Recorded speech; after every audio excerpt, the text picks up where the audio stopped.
Hello friends. जो question है आज का वो है पहला कि पार्टीशन जो हुआ था इंडिया का वो लार्जेस्ट था, मोस्ट एब्रप्ट और अनप्लान्ड, साथ में ट्रेजिक ट्रांसफ़र था पूरे हिस्ट्री में, ह्यूमन हिस्ट्री में। इसको आपको बताना है in terms of the impact जो इसका पड़ा इंडिया पे। ठीक है, तो इस क्वेश्चन को देखते हैं। देखिए, इसमें आप लिखोगे कि क्या किस कारण से ये एब्रप्ट और अनप्लान पार्टीशन हुआ, इसका क्या इम्पैक्ट हुआ, जैसे कि कॉम्युनल क्लासेस, दूसरा रेफ्यूजी क्राइसिस, तीसरा माइनॉरिटी इशू, चौथा थ्रेट ऑफ एडमिनिस्ट्रेटिव ब्रेकडाउन। ये सब आप मेंशन करोगे। फिर आप इंट्रोड्यूस करोगे कि जो पार्टीशन है उसने डिवाइड किया है इंडिया को in two separate states of India and Pakistan. और ये एक लास्ट मिनट मैकेनिज़्म था, मतलब ब्रिटिश ने जो भी अभी तक पार्टीशन किया है, ठीक है, चाहे वो इंडिया का हो या बाकी देशों का हो, वो बहुत अनप्लान्ड रहा है। और उसका रिज़ल्ट, जैसे कि अभी जो इज़राइल और पैलेस्टाइन का भी जो इशू है वो भी कहीं ना कहीं ब्रिटेन के पॉलिसी से रिलेट करता है। तो वैसा ही इंडिया में भी देखा गया कि जिस तरह से इंडिया का अनप्लान्ड डिवीज़न हुआ, उसका इम्पैक्ट एक बहुत ज़्यादा लोगों पे पड़ा। तो इम्पैक्ट देखिए, तो पहले सोशल इम्पैक्ट हम समझते हैं। पहले तो बहुत सारे रेफ्यूजीज़ जो कि दोनों हिंदू मुस्लिम दोनों तरफ से हो गए। फिर दूसरा कि होमलेस रेफ्यूजीज़, मतलब कि जो पाकिस्तान जा रहे थे लोग, इंडिया में आ रहे थे पाकिस्तान से, तो वो लोग अपना सब कुछ छोड़ छाड़ के आ रहे थे। ठीक है। तीसरा कि जो माइग्रेशन और ओवर क्राउडिंग हो रहा था, मतलब कि लोग एक तरह से बहुत दूसरी पॉपुलेशन आके एक बॉर्डर एरिया में प्लेस कर रही थी। तो वहाँ के जो ऑलरेडी वहाँ पे जो लोग रह रहे थे उन पे भी इसका इम्पैक्ट पड़ रहा था। मतलब कि जब भी कोई बाहर का लोग आपके पास आता है, आपके घर में आता है, कोई गेस्ट आता है आपके यहाँ, तो आप ऑफ कोर्स उसके अनुसार फिर एडजस्ट करने लगते हो। तो उसी तरह जब जो इंडियंस पाकिस्तान में रह रहे थे वो वापस इंडिया आए अपना सब कुछ छोड़ छाड़ के, तो जो बॉर्डर पे लोग रह रहे थे उनको उसका असर झेलना पड़ा। ठीक है। फिर दूसरा कि एथनो कल्चरल और एथनो रिलीजियस माइनॉरिटीज़ और इंटर एथनिक कन्फ्लिक्ट। अब जैसे कि बंगालीज़ आके, ठीक है, अगर हम बांग्लादेश की तरफ देखें तो असम में जो बंगालीज़ बांग्लादेश से आके असम में रह रहे थे, ठीक है, असम में रेफ्यूजी या टोटली अपना घर बार छोड़ के जो हिंदू बंगालीज़ हैं वो असम में अपना शिफ्ट कर गए। तो इससे क्या हुआ कि जो वहाँ के जो ट्राइब्स हैं, वहाँ की जो माइनॉरिटीज़ हैं, उन पे इम्पैक्ट पड़ा। तीसरा कि ओवर अर्बनाइजेशन हुआ, influx of people in Calcutta. पाँचवा फिर नेक्स्ट है कि रिहेबिलिटेशन, मतलब कि गवर्नमेंट को अब जो भी आ रहे हैं रेफ्यूजीज़, उसका गवर्नमेंट को ख्याल रखना है, उनको रिहेबिलिटेट करना है, उनको जॉब देना है, उनको लैंड देना है। तो ये फिर नेक्स्ट है कि communal tension with trickle of people still migrating, मतलब कि ये जो एक तरह से हिंदू और मुस्लिम का डिवीज़न था, तो जो मुस्लिम इंडिया में है या जो हिंदू पाकिस्तान में है, तो उनके ऊपर बहुत सारे जो कम्युनल टेंशन था उसका असर दिखा। बहुत राइट्स हुए, ठीक है, बहुत सारे लोग मरे। तो ये सब सोशल इम्पैक्ट हुआ। अगर हम इकोनॉमिक इम्पैक्ट देखें तो पहला तो जो हम लोग का ग्रेनरी ऑफ अनडिवाइडेड इंडिया, मतलब कि देखिए जो वेस्ट पंजाब और सिंध है वो बहुत फूड सप्लाई का एरिया रहा है, तो इसका एक तरह से डिवीज़न हो गया, तो हमारे फूड सप्लाई का भी डिवीज़न हो गया। दूसरा कि फूड प्रोडक्शन का असर दिखा।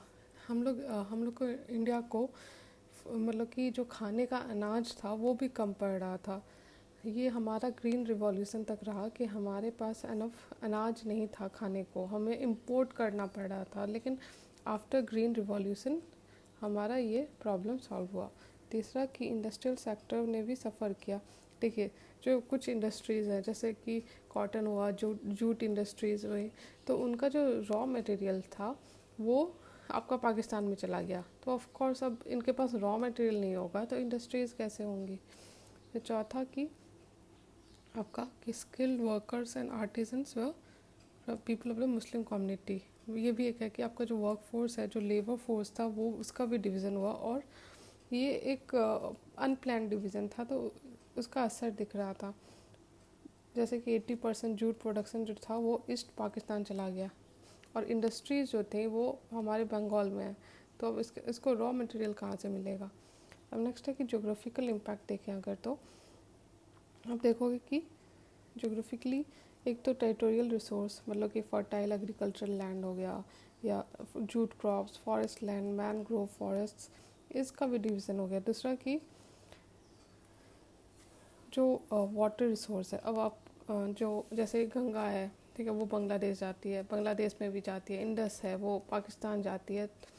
तो आप ज़मीन का तो डिवीज़न कर ही रहे हो, तो फिर आपको रिवर्स का भी डिवीज़न करना पड़ा, जो कि हम लोग को इंडस वाटर ट्रीटी में इंडिया ने किया और इंडिया ने निभाया भी इंडस वाटर ट्रीटी। उसी तरह बांग्लादेश के साथ भी बहुत सारे हमारे एग्रीमेंट्स हैं, ठीक है। लेकिन उस समय जब जस्ट पार्टीशन हुआ था, तो उस समय इसका जब कोई एग्रीमेंट नहीं था, तो ये एक प्रॉब्लम था कि जो अपर राइपेरियन स्टेट है, अपर राइपेरियन वो होते हैं जो नदी के ऊपरी छोर में, और लोअर राइपेरियन वो होता है जो नदी के निचले छोर में। जैसे कि ब्रह्मपुत्र में अपर राइपेरियन स्टेट वो होगा, जैसे चाइना ऊपर है, ब्रह्मपुत्र वो पहले चाइना को क्रॉस करती है, फिर इंडिया में आती है। तो चाइना होगा अपर राइपेरियन स्टेट और इंडिया होगा लोअर राइपेरियन स्टेट, ठीक है। तीसरा है बॉर्डर डिस्प्यूट्स, जैसे कि डिमार्केशन ऑफ बाउंड्री। देखिए, जो ब्रिटिश डिवाइड किया वो तो मतलब टोटली अनसाइंटिफिक था, ठीक है। जो लैंड जो एक्चुअल में डिवीज़न होना चाहिए जिस तरह, उस तरह नहीं था, तो it was very unplanned, unscientific. तो बॉर्डर डिस्प्यूट्स भी हुए बहुत सारे, चाहे वो हमारा पाकिस्तान के साथ हो या बांग्लादेश के साथ हो, ठीक है। चौथा कि इनएडिक्वेट ट्रांसपोर्ट एंड कम्युनिकेशन नेटवर्क। सब कुछ मतलब कि जब कोई देश अलग होता है तो उसका सब कुछ विभाजित हो जाता है, इंक्लूडिंग उसका infrastructure in terms of transport, ठीक है। पांचवा, इनएडिक्वेट infrastructure for intra regional trade and commerce. Infrastructure की भी कमी हो गई थी उस समय, ठीक है। छठा कि इनक्लेव्स, ऐसा डिवीज़न हुआ है कि कुछ बांग्लादेश का पोर्शन इंडिया के बीच में था, इंडिया का लैंड है, ठीक है, और उसके बीच में एक इनक्लेव बांग्लादेश का, तो इससे प्रॉब्लम हुआ, ठीक है। लेकिन फिर बाद में जो गवर्नमेंट्स आई वो खुद में एक्सचेंज किया उन्होंने। अभी रिसेंटली आपने सुना होगा कि बांग्लादेश से हमारा एक्सचेंज ऑफ इनक्लेव्स, मतलब कि जो ज़मीन इंडिया की कुछ बांग्लादेश में छूट गई थी और बांग्लादेश की कुछ ज़मीन इंडिया के अंदर आ गई थी, तो वो हम लोगों ने एक्सचेंज किया, ठीक है। उसका नेक्स्ट है कि जियो पॉलिटिकल इम्पैक्ट। जियो पॉलिटिकल इम्पैक्ट भी हुआ क्योंकि ये देखिए, जो इंडिया इतना बड़ा देश था, उसका डिवीज़न हुआ, तो हमारे बहुत सारा जो जियो पॉलिटिकल लिंकेज है विद सेंट्रल एशियन नेशन, जैसे अफ़गानिस्तान या हमारा central Asia, Kazakhstan, Turkmenistan, Tajikistan, ये सब जो देश है, वहाँ से जो हम लोग का एक डायरेक्ट कनेक्शन था वो टूट गया, ठीक है। फिर दूसरा कि हमारा pragmatic foreign policy, settlement of unresolved issues, जैसे sharing of water, border management, settlement of border dispute, disbanding of terrorist outfit. अगर जियोपॉलिटिकली हम लोग देखें तो इसमें आपको देखना पड़ेगा कि जो ज्योग्राफी है, ठीक है, उसका क्या इम्पैक्ट पड़ता है पॉलिटिकल। अब जैसे पाकिस्तान का डिवीज़न हुआ तो ऑफ कोर्स वो एक तो मुस्लिम नेशन था, वो इस्लामिक नेशन बन गया, तो इंडिया का जो एक दबदबा था इन टर्म्स ऑफ पहले तो सेंट्रल एशियन नेशन में, और दूसरा कि जो एज अ जैसे बाकी देश है, सऊदी अरबिया, ईरान, इराक, इसके साथ इंडिया उतना अच्छा रिलेशन स्टार्टिंग में नहीं बना पाया बिकॉज ऑफ पाकिस्तान, ठीक है। तो इस तरह से हमने समझा कि कश्मीर, और साथ में फिर बाद में ऑफ कोर्स अभी का इशू देखो तो कश्मीर अभी तक चल रहा है, कश्मीर का प्रॉब्लम, फिर इंडिया पाकिस्तान का जो बॉर्डर कन्फ्लिक्ट है, फिर साथ में हमारा इंडिया बांग्लादेश में भी फिर भी बहुत सारे रिवर रिलेटेड डिस्प्यूट्स हैं। तो इस तरह से हमने देखा कि जो पार्टीशन का शैडो था उस समय पड़ा, क्योंकि it was a unplanned and a very unscientific manner, ठीक है। तो इस तरह से हमने आंसर देखा। Thank you.